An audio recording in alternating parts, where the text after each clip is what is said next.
welcome to episode 95 of The Wrestling Burn with your host Parksy and the Zombie. I just got my beer all over the screen. You did? Yeah, that's kind of gross. Wow. Drinking and podcasting. I just spewed on my screen. Actually, speaking of beer, I think I might have a new favorite. I thought you were gonna say speaking of spew. No, Speaking of spew, I have a new favorite. Speaking of beer, I have a new favorite. What's that? Curious Traveler Shandy. It's like What the fuck is that? It's like a summer beer. It's made with lemon peels in it. That's awesome. It's pretty good. It's pretty good. That nice summer beer. Had some Tuesday for National Beer Day. I completely forgot it's been National Beer Day, and I haven't really been feeling too well lately. I've been having good days and bad days. I think I might be dying. I'm gonna tell you, not too sure. I thought I was dying this afternoon. It's just been one of those things lately. You've been sick forever. Been sick forever. I think I'm like, I've never been confined to one place so much as I have since I've been unemployed. I'm used to constantly going. Yeah. And I think not being around people, you tend to get sicker because you're not around other people's germs all the time. So it's kind of been really crappy for me lately. Yeah. So, yeah, I don't know. Like kind of blows. you know, that or all the picking at, like, Savers. All the fucking germs from all the fucking germs. kids.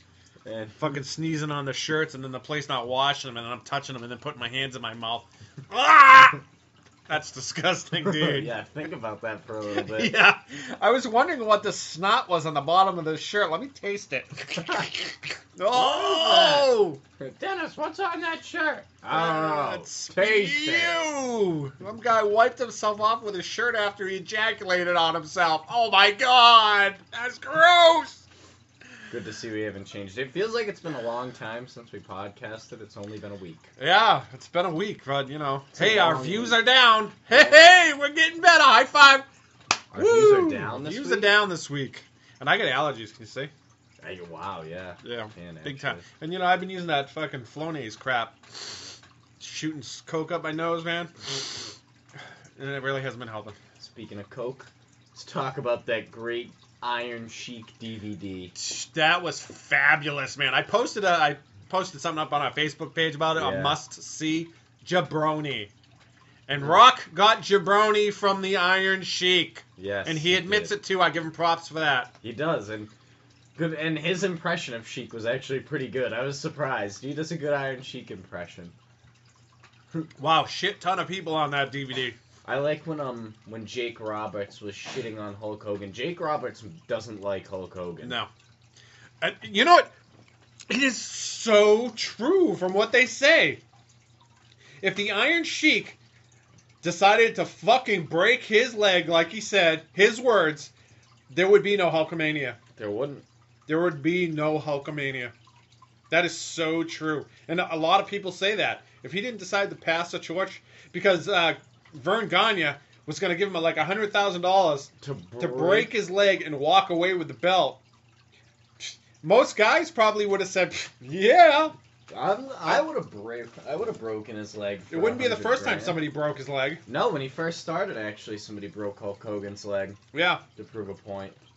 That you're not, just because you're that big doesn't mean you're that tough. No, and Hulk Hogan says in his book that he's kind of a bitch, like he's a big pussy.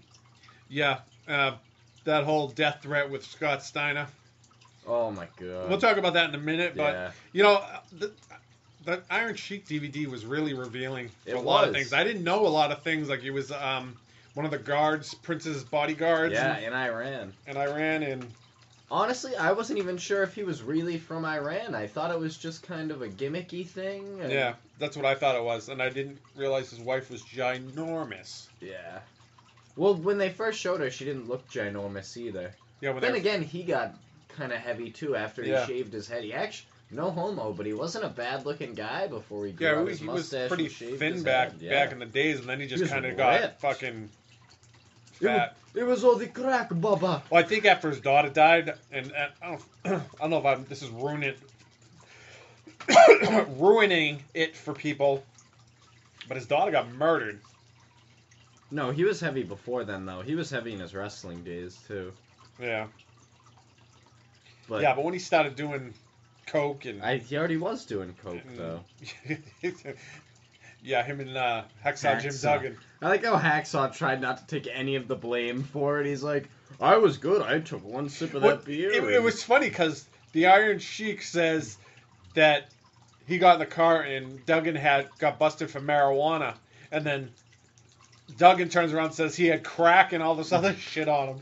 He's like, he had to stop and get beer, and then we cracked a beer, and then, like, he didn't know he had cocaine on him and everything. He had to get it at some point. Like, he couldn't have brought it through the airport. Duggan was a fucking crack whore. Come on. Look at him. Yeah, no shit. Oh.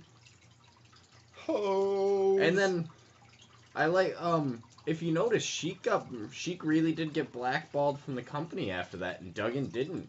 Yeah. Duggan did for a little bit, but nothing major. No, he came back. Back. Well, the Sheik came back too, and they put him in the Hall of Fame. And well, no, but Duggan came back and actually like had a career, and he worked in WCW after that. Sheik never went to WCW. Yeah, Sheik started doing all these. Well, that's why that kid ended up going down helping him out. Because he was doing drugs. And yeah, the Iron Sheik isn't tweeting. It's people tweeting for him. But they're tweeting what he says. They're saying what he says. Yes. The way he speaks. He is like my favorite person on Twitter. My favorite one they showed from him that I actually messaged my friend was Adele looks like King Kong Bundy. I laughed who was actually on the DVD too. Yeah. I didn't know he was alive. Neither did I. I would have thought King Kong Bundy would be dead. I was completely surprised at that. And but anyways. He lives in Atlanta too, Sheik, and didn't work for WCW. I wonder if there was ever an offer there, or like after the coke thing, they kind of were like... Yeah, I think once you're coke and you're doing crack, just like Jake Snake, you kind of... But Jake kept getting contracts and stuff. I think it was more because he got arrested with a good guy and broke kayfabe for like the first time. Yeah. That's probably true. They kind of blackballed him from... Let's quickly talk about our favorite pussy. Our favorite pussy, Hulk Hogan? Hulk Hogan, yes. What a dirtbag. The whole Scott Steiner thing is crazy. I didn't think it was real at first when I read it. Yeah. And I had to go back and look at it and be like, what? Scott Steiner's getting looked into for threatening Hulk Hogan's life. He's done that a couple times. But yeah, I don't think anything's going to come of it. Neither do I. I think it was all I don't even think it really happened, honestly. I think Hogan's just looking for publicity. So do I. It all stemmed from Scott Steiner confronting him around the Hall of Fame time that him and Macho Man weren't really friends and he was just bullshitting all this stuff up to make himself look good. Yeah. I mean, it was crap. And it is crap. I mean, even us, the fans, know the whole stories behind. Yeah. And I wish Lonnie Paffa would have come out and fucking said something. Man. That would have been great, right? But he's too big a bitch. And... Well, they probably said, oh, we're going to give you all kinds of money if you do this, and agree with what Hogan's saying, that he was my friend, and blah, blah, blah, blah, blah, vomit from the mouth. I don't think so. You're a loser. We were always brothers. Speaking of loser, I just bought the new Hulk Hogan figure. Yeah, you did. You did. But it's vintage Hulk Hogan figure when he was fucking jacked. I like the Macho Man thing though they did after, which told a lot more of the story. How guys even said like Macho Man and Hogan in WCW were pretty much on eggshells. Where like it was either they were friends for a little bit, and then after that it was like you either drank Randy's beer or you drank Hogan's beer. Separate locker rooms. And I think that's what it was close. And it all stems from fucking Miss Elizabeth. Yeah. Yeah. Hanging out with Linda, cheating on Macho Man. There's where the three-way comes into. That's what I thought was cool was And then a little Myrtle the Turtle, Lex Luger. Lex Luger did sound like a bitch. You told me he did on the thing, and I hadn't watched it yet. And then they played the call. I don't know. He's got this big flat Myrtle the Turtle head, and then he's got this long skinny neck. And it's like, what the hell happened to you? You were such You were so jacked at one time, and now you're just steroid use. a giant stroke victim. I think he's one of the people. He's a prime example why people think like steroids give you strokes. No, he was retarded and kept doing steroids well until he was in his mid-40s probably. Right. And started mixing steroids to get bigger. And unfortunately, I don't like to say, as much as I love him, that's probably a big thing in Macho Man's case too, why he died so young. Because if you look, the end of that WCW career, when he cut his hair short and everything and dyed his hair black again, the Macho Man 2000 thing before the Spider-Man movie, was the biggest he had ever been in his career. He was dedicated... Yeah, Bonesaw. He looked giant when he did that. Yeah. And, I mean, yeah, he was always big. Like, they're like, oh, yeah, he was small. Like, he was a short guy, but he was, like... Well, you saw when he first came out, he wasn't giant. Big. But then as it went on, he started getting bigger and bigger. And he started roiding up, and that's the thing. And I think towards the end of his career, after he got hurt, when he needed to reinvent himself, I think it was an easy way for him to come back and say, hey, I can get a couple more years out of this. He had a Chris Benoit heart. It was bound to blow up eventually. Yeah. Oh, they were saying if Chris Benoit didn't hang himself, he would probably be dead within 3 years or something. Oh, I heard it was like 8 months. Really? He probably had like 8 months after that whole incident. Wow. Yeah. He said his heart was so fucking inflamed, it was so fucking jacked up. Because the heart's a muscle. Yeah. So you're pumping steroids into your muscles, it's gonna fucking... It's gonna blow up. It's gonna blow up like everything else. That brings me to John Cena. Chris Jericho on his podcast came right out. Do you do steroids? No, never done them.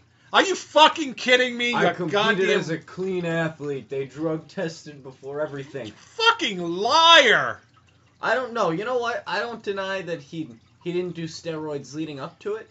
But steroids, you can clean steroids out of your system pretty fast. And let's not lie, unless you're taking blood, which most of those don't, you don't catch over 75% of the steroids you can take. When he first started bodybuilding, he looked natural. When they put that natural picture up there of him when he was doing whatever. Yeah, and then they put the oiled picture of him in the sun later where he had the full six-pack at 240 or whatever, at 220. I'm like, come on, guy. But I did like the whole thing. He's when they told him when he might turn heel, he went out and had fucking tights and shit ready made. He was ready to go. And now he's like, oh, I don't wanna. Yeah, now he's like, for the kids. I'm like, but that's... If you can find somebody else to grant wishes, and... There's plenty of other fucking people out there that grant wishes. Isn't that what Roman Reigns' thing is now? He's gonna start granting wishes, and... What are we at, 400 wishes now? Something I don't even care. What sequel are we on? 700 wishes 700 and a wishes? gay baby is the next one. And even, like, Punk was saying when he was the champ, he was doing as many wishes as Cena was. If not more. But I don't... That's the thing, I feel like some of Punk's stories are true and others are, like, just him being a salty former employee. Punk? Yeah. We'll see, though. We'll see. I think Punk's more down to earth than John Cena is. Oh, yeah, so do I. Cena, like... So Cena kind of broke character, but not as much as like Triple H did, and even Vince. Vince broke character. Yeah, to me it seemed like it was Cena had to give the company appropriate answer. To me it seemed like Jericho said, "This is what I'm going to ask." Yeah. And they said, "Okay." Don't ask that one. Don't ask that one. You can ask the steroid question because John Cena's going to deny it. Yeah. Because it makes it seem like we're running a tight ship on that. Yeah. And then... Oh, you can only lightly mention Punk. Yeah. Pretty much. Yeah, it kind of skirted around Punk. I don't know if you noticed that. I did. Because Jericho started bringing it up, and he said one thing, and then just kind of completely swerved around into something else. And Cena did mention Punk as, like, one of the better guys in the mic. Yeah. Which he gave him credit for, but I don't know. We'll see. I'm